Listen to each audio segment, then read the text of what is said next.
तो दोस्तों, आज मैं आपको आफ्टर वी कोलाइडेड यानी मूवी का दूसरा पार्ट एक्सप्लेन करने वाला हूं। अगर आपने अभी तक इस मूवी का पहला पार्ट नहीं देखा तो पहले जाकर आप उसे देख लीजिए ताकि आप इस मूवी को आसानी से समझ पाएं। इसके पहले पार्ट का लिंक मैंने डिस्क्रिप्शन में दे रखा है। तो चलिए बढ़ते हैं एक्सप्लेनेशन की तरफ। मूवी की शुरुआत वहीं से होती है जहां से इसके फर्स्ट पार्ट का एंड होता है। हमने देखा था कि हेडन टेसा को एक लेटर लिखता है जिसे पढ़ने के बाद टेसा उसे माफ़ कर देती है। अब इस पार्ट की कहानी में हेडन सुना रहा होता है और वह बताता है कि ऐसा कुछ नहीं हुआ था। रियल लाइफ में कोई भी किसी को इतनी जल्दी माफ़ नहीं करता, ये सिर्फ कहानियों में होता है। इसके बाद हम हेडन को देखते हैं जो टेसा को बहुत सारे मैसेज करता है, लेकिन टेसा उसका कोई जवाब नहीं देती। दूसरी तरफ हम टेसा को देखते हैं जो अपने ऑफिस जा रही होती है। आज उसका पहला दिन है और वह अपनी जॉब को लेकर बहुत सीरियस है। फिर लिमिट्री में वह ट्रेवर नाम के ड्राइवर से मिलती है जो अकाउंटेंट है और वह भी इसी ऑफिस में काम करता है। इसके बाद वह अपने बॉस की सेक्रेटरी किम्बरली से मिलती है जो उसे बताती है कि कोई भी इस ऑफिस में ज़्यादा दिनों तक टिक नहीं पाता क्योंकि कुछ ही दिनों में उन्हें निकाल दिया जाता है। अब ये सुनकर टेसा बहुत ज़्यादा नर्वस हो जाती है। इसके बाद टेसा को एक बुक की स्क्रिप्ट दी जाती है जिसे पढ़कर उसका रिव्यू करना था। टेसा एक ही रात में 3 बुक पढ़ लेती है और उनका रिव्यू लिखकर वहीं सो जाती है। अगली सुबह जब वह उठती है तो उसके सामने उसका बॉस होता है जो उसके रिव्यू पढ़ रहा होता है। टेसा को लगता है कि शायद उसकी जॉब चली जाएगी क्योंकि वह काम करते करते वहीं सो गई थी। लेकिन उसके बॉस को उसका काम बहुत अच्छा लगता है और वह उसकी तारीफ करता है। दूसरी तरफ हम हेडन को देखते हैं जो एक टैटू आर्टिस्ट के पास टैटू बनवाने जाता है। वहाँ की लड़की उसे ड्रिंक ऑफर करती है ताकि दर्द कम हो, लेकिन हेडन मना कर देता है और कहता है कि उसे दर्द सहना पसंद है। दरअसल टेसा के साथ ब्रेकअप के बाद हेडन बहुत उदास रहता है और खुद को दर्द देता रहता है। उधर टेसा अपने ऑफिस के ट्रेवर के साथ एक कॉन्फ्रेंस अटेंड करने के लिए होटल में आती है। वहाँ उनका बॉस कहता है कि आज रात यहाँ एक इन्वेस्टर आएगा और टेसा को उसे कन्विंस करना होगा ताकि वह कंपनी में इन्वेस्ट करे। रात होती है, पार्टी में वे जाते हैं। ट्रेवर टेसा को ड्रिंक ऑफर करता है लेकिन टेसा मना कर देती है और कहती है कि उसके पास इतने पैसे नहीं हैं क्योंकि उसकी सैलरी कम है और सारे पैसे ट्रैवल में चले जाते हैं। थोड़ी देर बाद इन्वेस्टर आता है और वह दोनों को ड्रिंक ऑफर करता है। टेसा कुछ ज़्यादा पी लेती है और फिर हेडन को कॉल करके कहती है, मुझे पता है कि तुम मुझे मिस कर रहे हो क्योंकि मैं बहुत सुंदर हूँ। ये सुनकर हेडन समझ जाता है कि टेसा पूरी तरह नशे में है और किसी भी लड़के के साथ हो सकती है। इसलिए वह कहता है कि जहाँ हो वहीं रहो, मैं आ रहा हूँ। टेसा ट्रेवर के साथ अपने होटल रूम में आती है। वह बातें कर रहे होते हैं तभी टेसा गलती से ट्रेवर की शर्ट पर ड्रिंक गिरा देती है और उसके कपड़े उतारकर साफ करने लगती है। तभी हेडन वहां आ जाता है और ट्रेवर को बिना कपड़ों के देखकर गलत समझ लेता है। वह गुस्से में चला जाता है। इसके बाद टेसा और हेडन लड़ने लगते हैं, लेकिन फिर कुछ देर बाद एक दूसरे के करीब आ जाते हैं और घनिष्ठ हो जाते हैं।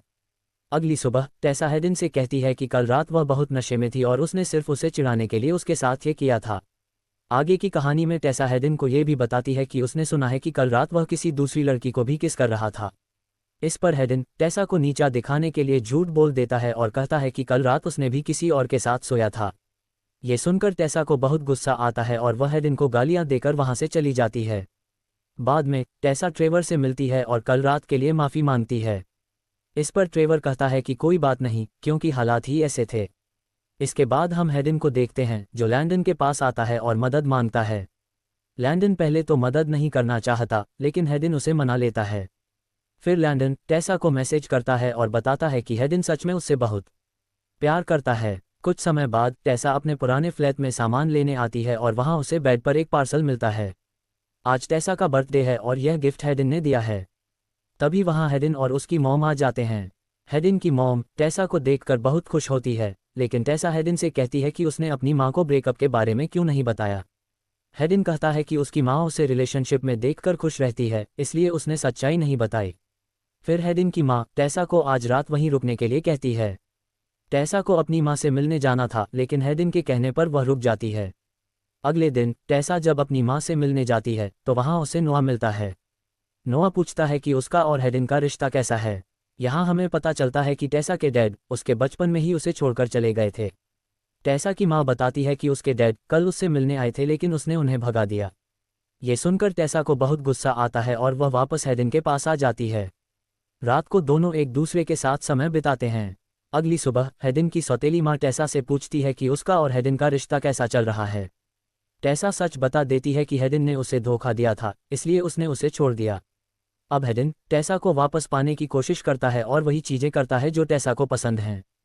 कुछ समय बाद किम्बरली टेसा को फ़ोन करके ऑफिस बुलाती है और कहती है कि उसके बॉस को शहर से बाहर जाना है, इसलिए टेसा को उसके बेटे का ख्याल रखना होगा। क्रिसमस के मौके पर हेडन टेसा को एक नेकलेस गिफ्ट करता है। टेसा कहती है कि उसे नहीं लगा था कि वे दोनों फिर से साथ होंगे। वह इमोशनल हो जाती है और हेडन कहता है कि अगर वह उसे माफ़ कर देगी तो वह फिर कभी उसे धोखा नहीं देगा। टेसा हेडन की बात मान लेती है और दोनों एक दूसरे के करीब आ जाते हैं। अगले दिन हेडन एक पार्टी रखता है और अपनी माँ को भी इनवाइट करता है, लेकिन वहाँ किसी बात पर हेडन गुस्से में किसी को पीट देता है। ये देखकर उसकी माँ नाराज हो जाती है और कहती है कि अगर वह इसी तरह गुस्सा करता रहा तो एक दिन टेसा भी उसे छोड़ देगी। अगले दिन ट्रेवर टेसा से मिलने आता है और बताता है कि उसका प्रमोशन हो गया है और वह दूसरे ऑफिस में चला जाएगा, लेकिन वह टेसा को अपने दिल की बात नहीं बता पाता कि उसे उससे प्यार हो गया है। रात को हेडन और टेसा एक पार्टी में जाते हैं। वहाँ मॉली भी होती है जो टेसा की इंसल्ट करती है। टेसा गुस्से में उससे लड़ने लगती है, तभी हेडन उसे रोककर एक कमरे में ले जाता है। वहाँ दोनों एक दूसरे के करीब आ जाते हैं, लेकिन जब वे पार्टी से बाहर निकलते हैं तो हेडन की पुरानी दोस्त आती है और कहती है कि आज रात जो कुछ हुआ उसे सीक्रेट रखना। ये सुनकर टेसा को लगता है कि हेडन ने उसे धोखा दिया है। गुस्से में टेसा वहाँ से चली जाती है। हेडन सफाई देने की कोशिश करता है, लेकिन टेसा उस पर विश्वास नहीं करती। अगली सुबह टेसा को लगता है कि उसे हेडन से लड़ाई नहीं करनी चाहिए थी, इसलिए वह उसे फ़ोन करती है, लेकिन हेडन का फ़ोन स्विच ऑफ होता है। इसी बीच हेडन जब अपना फ़ोन ऑन करता है तो उसे टेसा के कई मैसेज मिलते हैं। वह रास्ते में देखता है कि टेसा का एक्सीडेंट हो गया है और एम्बुलेंस उसे ले जा रही है। वह भागता है, लेकिन उसे पकड़ नहीं पाता। हेडन ट्रेवर को कॉल करता है और वह बताता है कि अगर तुम टेसा से प्यार करते हो तो उसे जाने दो। ये सुनकर हेडन को लगता है कि ट्रेवर और टेसा साथ हैं और वह निराश होकर फ़ोन काट देता है। जब टेसा ठीक होकर घर लौटती है तो उसे हेडन का एक लेटर मिलता है। उसमें लिखा होता है कि वह उससे बहुत प्यार करता है, लेकिन वह उसके लिए अच्छा नहीं है क्योंकि हमेशा उसे हर्ट करता है।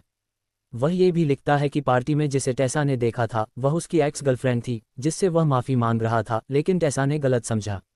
ये पढ़कर टेसा हेडन को कॉल करती है, लेकिन उसका फ़ोन टूटा होता है। तब ट्रेवर सच बताता है कि उस दिन हॉस्पिटल में हेडन का कॉल आया था, लेकिन उसने टेसा को कहा था कि वह दोनों साथ हैं और उसे अब लगता है कि उसने बड़ी गलती कर दी। इतने में हेडन वहां आ जाता है और टेसा उससे माफ़ी मांगती है। दोनों एक दूसरे को माफ़ कर देते हैं और फिर से साथ आ जाते हैं। मूवी के लास्ट में जब दोनों घूम रहे होते हैं तो एक आदमी टेसा से बात करने आता है। हेडन उसे पकड़कर मारने लगता है और तभी टेसा नोटिस करती है कि वह उसका डैड है। अब इसके बाद कहानी में आगे क्या होता है ये हमें इसके नेक्स्ट पार्ट में पता चलेगा।